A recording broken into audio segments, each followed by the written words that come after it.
Au 19e est une présentation de vos concessionnaires BMW du Québec en collaboration avec Via Rail Canada, la façon humaine de voyager, et Desjardins, fier partenaire du championnat de Québec.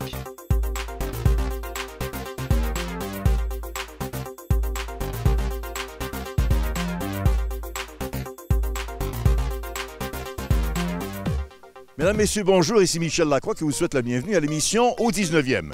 Cette semaine, une rencontre avec l'entraîneur-chef des Canadiens, Michel Therrien, qui nous explique les raisons qui l'ont motivé à présenter un tournoi de golf réunissant des vedettes de la Ligue nationale de hockey.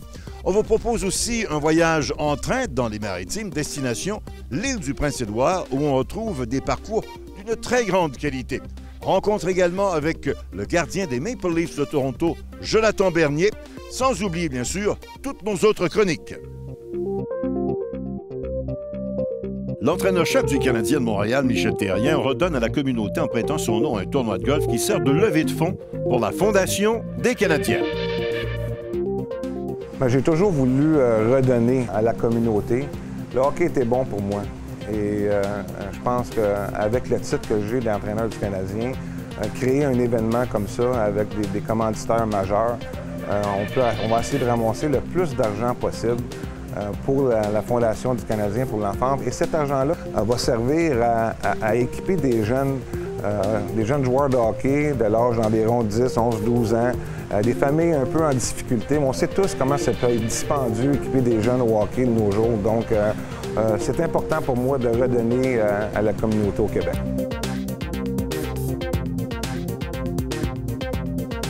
Lors de la première édition, l'an passé, plusieurs joueurs actifs du tricolore étaient présents, de même que quelques représentants d'équipes adverses ayant déjà joué sous la direction de Michel. Mais c'est important pour moi de m'assurer de communiquer avec les personnalités. Un tournoi de ce genre-là n'aura pas la même signification si on n'a pas de bonnes personnalités. On a des joueurs du Canadien qui sont dans les alentours. Il y a des joueurs que j'ai dirigés dans mes années à Pittsburgh. Donc, je suis très content. Leur support, tous ont accepté sans hésitation. Donc, je suis très heureux, très fier l'avenue de ces joueurs-là aussi, qui fait en sorte que ça va être une journée qui va être magnifique. Les gens qui le connaissent bien savent qu'à titre d'hôte d'un tournoi de golf, Michel Therrien va tenter de faire plaisir à tous ses invités. Ah, définitivement. Je pense que c'est important pour moi. On a eu un très bon groupe au club de golf de Mirage qui s'est impliqué.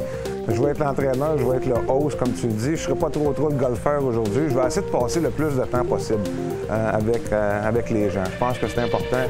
Les gens sont ici quand même, veulent rencontrer les joueurs de hockey. Les joueurs aussi veulent rencontrer les personnes qui vont débourser des argents pour être dans ce tournoi-là. Puis moi aussi, je veux rencontrer le plus de monde possible. Je veux passer du temps avec eux. Je pense que c'est important de passer du temps de qualité avec les gens au lieu de me retrouver avec un petit foursome puis avec ma petite gang. Je pense qu'aujourd'hui, c'est beaucoup plus pour les gens. Il y a également fort à parier que durant cette journée, Michel n'accorde pas beaucoup d'importance à sa performance sur le terrain. Disons que ça a déjà été mieux. Cette saison, c'était une saison côté golf moyenne. Je te dirais que moi, je n'étais pas focusé trop golf. Mais ça m'a permis... Le golf, pour moi, c'est une sorte d'activité qui me permet de passer du temps de qualité avec des gens, avec du monde que j'apprécie, qu'on n'a pas souvent la chance durant le courant d'une saison. Donc, c'est plutôt comme ça, plus moi, que je vois plus le golf, c'est de passer du temps de qualité avec des amis.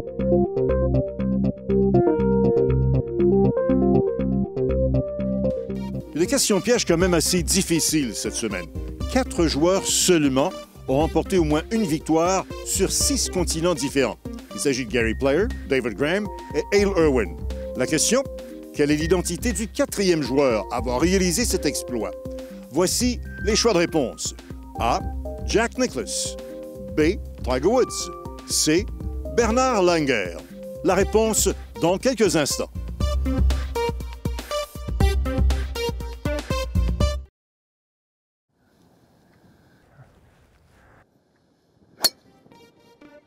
Alors, quel est le 4e joueur à avoir remporté au moins une victoire sur 6 continents différents?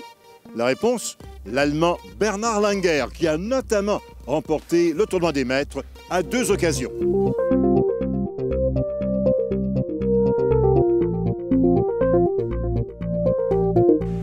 Les journalistes affectés à la couverture du Canadien de Montréal avaient toujours hâte de rencontrer Jonathan Bernier. Pour plusieurs raisons, dont l'une, c'est parce que quand on rencontrait Jonathan Bernier, souvent c'était à Los Angeles, donc en Californie, où il faisait bon vivre. Jonathan Bernier, maintenant, on va le voir plus souvent, qui est du côté de Toronto. Mais est-ce que sa carrière de golfeur va en toucher un petit peu? Parce qu'à Los Angeles, on peut jouer 12 mois par année. À Toronto, ça va être un peu différent. Jonathan, bienvenue. Merci. Est-ce que le golf, c'est une passion? Est-ce que c'est un loisir? Est-ce que tu n'accordes pas autant de temps au golf qu'au hockey? Mais est-ce qu'il y a le même niveau de talent dans les deux sports? Pas le même niveau de talent, là, mais j'essaie de jouer le plus possible. Là. Cette année, ça a été une année un peu très occupée avec l'échange, mais j'essaie de jouer. Je suis membre ici au Mirage, puis j'essaie au moins une fois semaine si possible. C'est quoi la force de Jonathan Bernier au golf? Les coups de départ, les petits coups de finesse autour du verre, les roulés? Les coups de finesse. Ah oui? Ouais. Ouais, les coups de finesse, putting, ma drive, c'est pas la plus belle. Mais elle est efficace. On essaye. Donc, Jonathan est un joueur de handicap de combien à peu près?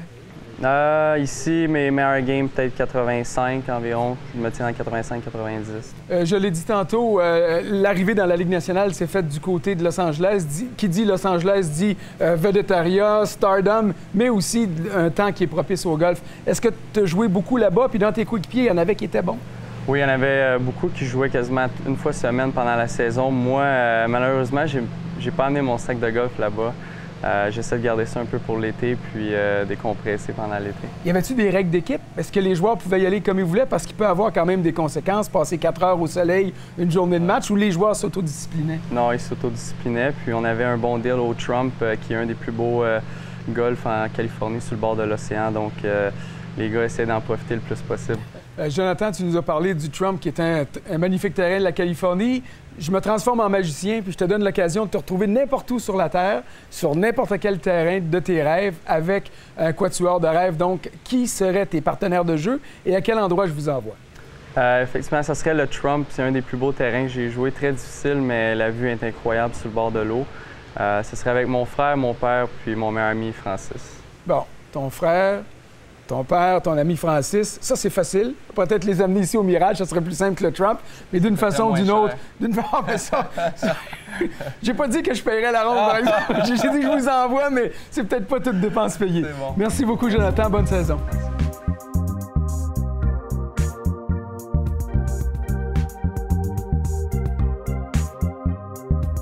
J'ai eu 3 samedis de suite, il n'y a pas longtemps, où ils ont annoncé de la pluie tous les samedis. Il n'y a pas eu une goutte de pluie. Au lieu d'avoir 400 joueurs, j'ai eu 50 joueurs. Je pense qu'on aurait tous à gagner si la météo était présentée différemment. Et puis, ça pourrait profiter pas seulement le golf, mais toutes les autres activités extérieures, autant en hiver qu'en été. Nous, maintenant, quand les gens appellent au club de golf, parce qu'à ce avec les Internets, on a accès avec la température, on parle plus de quantité de millimètres d'eau qui va tomber. Oui, il va y avoir 80 il annonce 80 de pluie, mais il annonce 1 à 3 mm d'eau. Ah, OK, on s'en vient. Écoute, l'été dernier, il y a plu beaucoup, mais un golfeur aurait pu jouer 18 trous à tous les jours, sans exception, peut-être 2 jours, là. Mais cette année, là, je pense qu'il faut que les gens arrêtent de regarder la météo. Quand il y a 60 de pluie, il y a 40 de chances qu'il fasse beau toute la journée, là. Fait que c'est ça qu'il faut regarder aussi.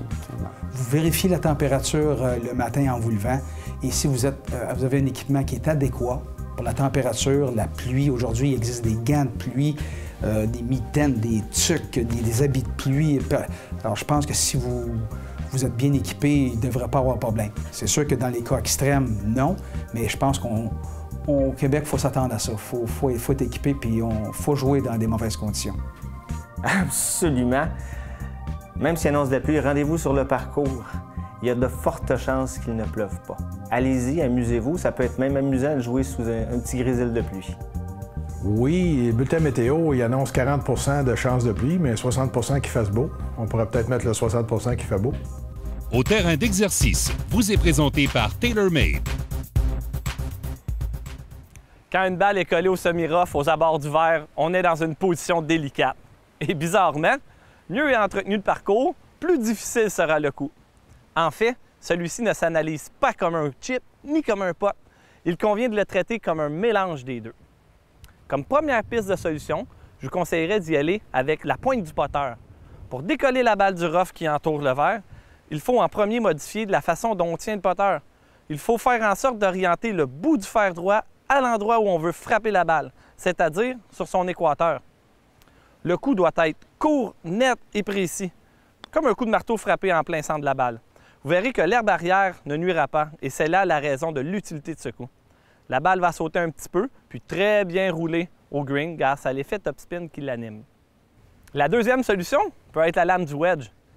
Je recommande de vous adresser à la balle comme s'il s'agissait d'un pot. Sauf que cette fois-ci, c'est la lame du bâton qui frappe le milieu de la balle. Prenez aussi le même grip que lorsque vous potez. Vous allez avoir une meilleure maîtrise des coups et empêcher une action excessive de vos poignets. Les mains doivent être en avant, tout comme votre poids aussi, légèrement sur votre côté avant. Tenez votre wedge à mi-balle et faites un élan arrière compact en cassant très peu les poignets. Maintenant, il faut frapper la balle avec le bas du bâton, juste au-dessus du milieu de celle-ci. Soyez rythmé, il ne faut pas donner un coup sec sur la balle. C'est une très bonne situation quand le trou est très près. Si c'est frappé dans le milieu de la balle, celle-ci va rouler exactement comme un pot. En troisième solution, vous pouvez expérimenter un hybride ou un bois d'allée. Cette option est intéressante si vous avez de la difficulté à faire des bons coups d'approche roulés. La semelle de ce type de bâton étant plate, il est pratiquement impossible que le bâton rentre dans le sol. Pratiquez bien et surtout, amusez-vous. Golfeur, vous voulez faire l'essai des bâtons de l'année? La tournée Golf des motours BMW sera au Club de golf Saint-Janvier le mardi 10 juin et au Club de golf Napierville le jeudi 12 juin. La tournée Golf des motours BMW, venez faire l'essai.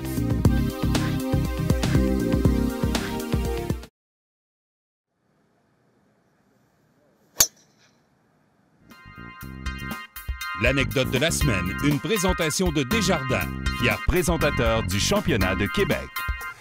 C'est lors de la victoire de John Daly au championnat de la PGA en 1991 que l'expression « puissance des coups de départ » a pris une toute autre signification. Curieusement, c'est au cours de cette même année que Callaway avait présenté pour la première fois son fameux Big Bertha, un bois 1 avec une tête de 190 cc qui est l'ancêtre des têtes de 460 cc qu'on utilise aujourd'hui. En 1991, Daly est devenu le meilleur golfeur de puissance avec une moyenne de 288,9 verges. Il a dominé cette colonne statistique pendant presque 12 années de suite. Sa domination a été interrompue par Davis Love en 1994. Daly fut aussi le premier à maintenir une moyenne de puissance sur les coups de départ de plus de 300 verges, 302 pour être plus précis, au cours d'une même saison. L'an passé, sur le circuit PGA Tour, c'est Luke List qui a été le meilleur avec une moyenne de 306 verges sur ses coups de départ. Au cours des dernières années, c'est Bubba Watson qui s'est distingué à ce chapitre, dominant la liste des plus longs cogneurs 4 fois. Qui est donc celui qui a affiché la moyenne la plus élevée des coups de départ sur le circuit PGA Tour? Nul autre que Hank Keeney, qui a conservé une moyenne de 321 verges en 2003. C'était 15 verges de plus que ce que Daly avait réussi l'année précédente. Vous adorez le golf et aimez voyager? Un séjour à l'île du Prince-Édouard risque de vous plaire. Depuis 11 ans, Ovation Média, Sportvac et Via Rail Canada unissent leurs efforts pour 5 jours inoubliables de golf. Le séjour débute avec un trajet en train qui dure près de 18 heures. Grâce au confort des wagons-lits et des services offerts à bord du train, le temps passe très vite. Le voyage inclut un souper 3 services ainsi qu'un petit déjeuner que l'on déguste dans le wagon salle à manger. Une fois arrivés à destination, les voyageurs peuvent commencer leur périple de golf. Ils sont chaleureusement accueillis par Anne Chouinard, la professionnelle de golf en titre au club de golf Brudenell River et Dunderave. L'autobus arrive devant notre pavillon et je suis là pour les accueillir, donc un accueil en français pour eux. Souvent, ils sont surpris, ils ne s'attendaient pas à ça. Le lendemain matin, ils se présentent pour leur départ et leur nom est sur les voiturettes avec leur sac. Donc, tout ce qui est activité golf sur les 3 parcours de Crowbush, Dunderave, Brudenell, on s'en occupe. Ils ont la tête en paix et on s'occupe des activités. L'île du Prince-Édouard héberge des terrains de golf parmi les plus beaux au Canada. Lors de leur séjour, les golfeurs ont la chance de visiter 3 de ces joyaux. Les clubs Dunderave et Brudenell sont directement accessibles sur le site d'hébergement. Pour se rendre à Crowbush Cove, un peu plus au nord de l'île, un service de navette est offert. Anne Chouinard présente les 3 parcours. Brudenel, le plus ancien des 3, une architecture classique. On retrouve 6 Normal 3, 6 Normal 4 et 6 Normal 5. C'est un parcours traditionnel, classique, du gazon qu'on connaît très bien au Québec, le Poana, du sable blanc dans les fosses. Donc, le coup d'œil est très beau. Les verts sont moyennement ondulés et donc une bonne vitesse, je dirais autour de 9 en termes de vitesse. Dunderave, parcours moderne. Les allées sont très généreuses, les verts sont spacieux. Il y a 120 fosses de sable rouge, qui est le sable de l'île, le sol natif de l'île. Les verts sont fermes, vite et tiennent la ligne, donc la ligne est vraie. Il n'y a pas l'influence du grain du tout sur les verts, donc ça, c'est vraiment quelque chose, c'est un régal pour les golfeurs et les golfeuses. Et Crowbush, en bordure du golfe du Saint-Laurent, donc des prises de vue extraordinaires, les dunes de sable, des plus petits verts, donc un défi quand même assez relevé à Crowbush, avec certains verts très accidentés, mais encore là, spectaculaires. Après le golf, les visiteurs peuvent profiter des installations du Rod Brudenell River Resort, prendre une bière au 19e trou et déguster les homards et crustacés qui font la renommée de l'île du Prince-Édouard. Pour jouer sur de nouveaux parcours et voir du pays, un voyage de golf à l'île du Prince-Édouard s'avère tout indiqué. Marie-Christine Baudry, au 19e. Cette chronique équipement est une présentation de Golf Town. Golf Town, tout pour le golf. Cette semaine? Non, cette semaine, je commence l'émission. OK. Je vais vous parler d'un sujet qui me tient à cœur, qui est très important, l'ajustement de bâton, en anglais, un fitting. C'est un processus qui peut être très important. La longueur de la tige, l'angle de la tête, même la grosseur de la poignée. Grâce à ça, vous pourriez jouer votre meilleur golf. Tous les golf towns ont un maître ajusteur de bâton. N'hésitez pas à aller le voir. Pour ma part, je serais très heureux de répondre à toutes vos questions. Et maintenant, Jean-Sébastien, on parle de cocheur aujourd'hui? Oui, il y a 5 nouveaux modèles sur le marché cette année, à commencer par le nouveau Vokey SM5 de chez Titleist. On est rendu à la 5e génération de la famille Spin Mill. La profondeur des rainures varie selon l'angle de votre cocheur. En fait, plus le cocheur est angulé, plus les rainures sont larges pour maximiser l'effet mordant. Et même si ce n'est pas perceptible à l'œil nu, la surface a quelque chose de nouveau. Oui, la technologie TX3 qui a amplifié le mordant et aussi un traitement thermique pour accroître la durabilité des rainures. Maintenant, chez Nike, ce n'est pas un défaut de fabrication, mais on a véritablement enlevé le talon de la semelle. Ça permet de garder le bas de la tête du bâton près du sol lorsqu'on ouvre la face pour faire lever la balle. Donc, plus de manœuvrabilité autour des verres. C'est une belle nouveauté, ça. Maintenant, un cocheur qui s'est amélioré par rapport à l'année dernière, c'est le nouveau Cobra Tour Trusty. Oui, on a une tête plus classique. La semelle est affilée différemment, donc plus polyvalente que l'an passé. Et les rainures sont 15 plus larges et en plus d'une surface plus rugueuse. On continue notre tour d'horizon chez Callaway avec le Mac Daddy 2. Comme chez Titleist, le volume des rainures varie selon l'angle d'envol, mais règle générale, elles sont 39 plus larges que la version précédente. Et on peut y voir un nouveau procédé d'usinage. Oui, entre les rainures, on a des motifs machinés au laser pour rendre la surface plus rude. Question d'avoir plus d'effets rétro autour des verres. Oui. On termine chez TaylorMade avec le nom Tour Preferred qui est utilisé à toutes les sauces, mais aussi pour les cocheurs. La semelle ATV de l'année dernière est introduite cette fois dans un cocheur plus classique, le Tour Preferred. L'option de cette semelle est offerte dans les cocheurs de 54 à 60 degrés. Merci, Pierre. Merci. À la semaine prochaine, tout le monde.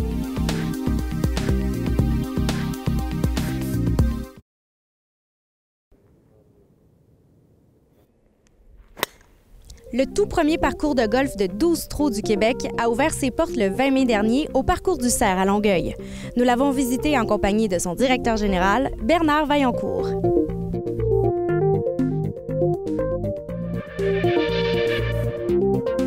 Ça a commencé en Australie il y a une dizaine d'années et ça a connu un beau succès.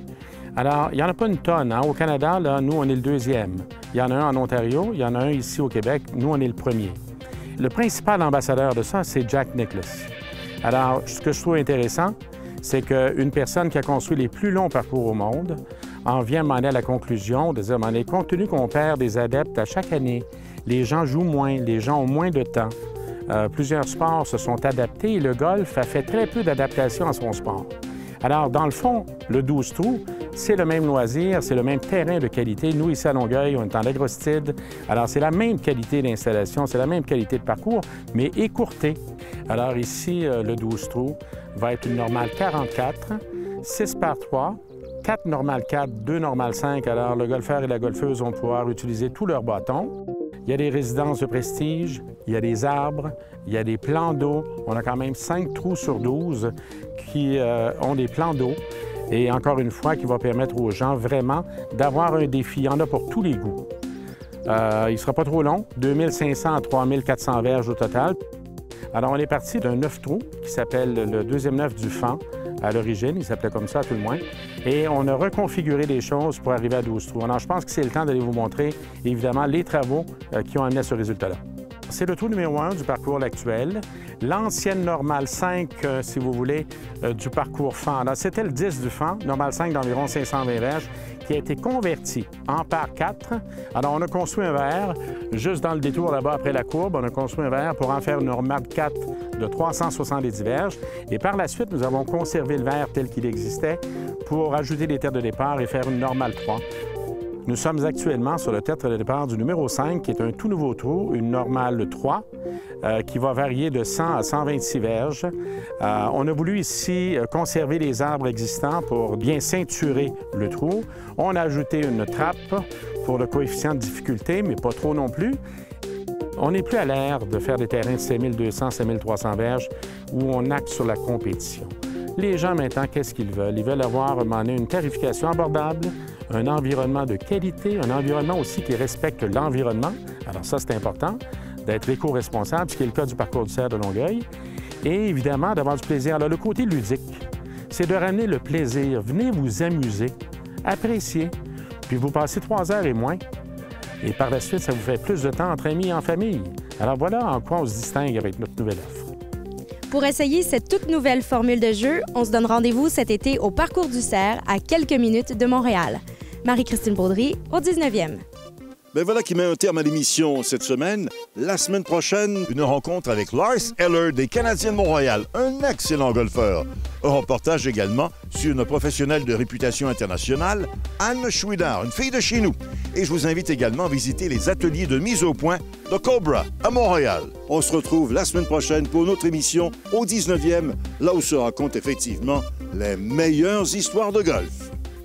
Au 19e vous a été présenté par vos concessionnaires BMW du Québec. En collaboration avec Via Rail Canada, la façon humaine de voyager, et Desjardins, fier présentateur du championnat de Québec.